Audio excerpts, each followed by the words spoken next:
Hello guys, তো আমি আজকে একটা বেবড লুক ট্রাই করতে চলেছি। প্রথমবার কোনো ব্যাডি লুক ট্রাই করছি। তো আমি সবার প্রথমে ফেস ওয়াশ করে নিলাম, তারপরে ময়শ্চারাইজার টোনার ইউজ করে নিলাম, তারপরে আমি প্রাইমার ইউজ করে নিলাম, ভালো করে এটা ব্লেন্ড করে নিলাম। তারপরে আমি একটা অরেঞ্জ কালার কারেক্টার ইউজ করছি, এটা ভালো করে ব্লেন্ড করে নেব।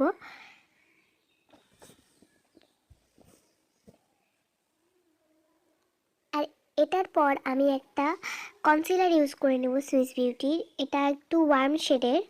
তো এটা ভালো করে লাগিয়ে এটাও আমি ব্লেন্ড করে নেব।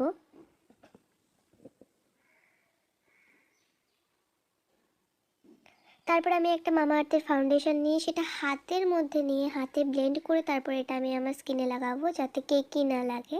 তো এটা আমি ভালো করে ব্লেন্ড করে নেব। তারপরে আমি একটা পাউডার লাগিয়ে চোখের নিচটা সেট করে নেব। এবার আমি আমার আইশ্যাডো প্যালেট থেকে একটা নর্মাল শেড ব্রাউন ওটা নিয়ে প্রথমে লাগিয়ে নেব, দেন ওটার থেকে কিছুটা ডার্ক শেড নিয়ে সেটাও লাগিয়ে নেব।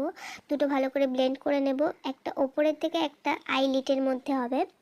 এবার দুটো ভালো করে কমপ্লিট করার পর একটা শিমারি শেড নিয়ে আমি চোখের সামনে লাগিয়ে নেব, আর কিছুটা একটু চোখের নিচেও লাগিয়ে নিব। এবার আমি আইলাইনার লাগিয়ে নিলাম।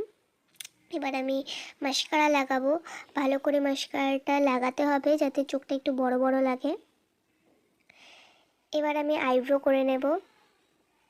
আইব্রোটা আমি মাস্কারা দিয়েই করব। এটা একটু শুকনো মাস্কারা দরকার যাতে মানে পুরো কালো কালো না হয়ে থাকে, কিন্তু খুব সুন্দরভাবে সেট হয়ে থাকে। দেখতেই পাচ্ছো ডিফারেন্সটা। এবার আমি ব্লাশ লাগিয়ে নেব, ভালো করে ব্লেন্ড।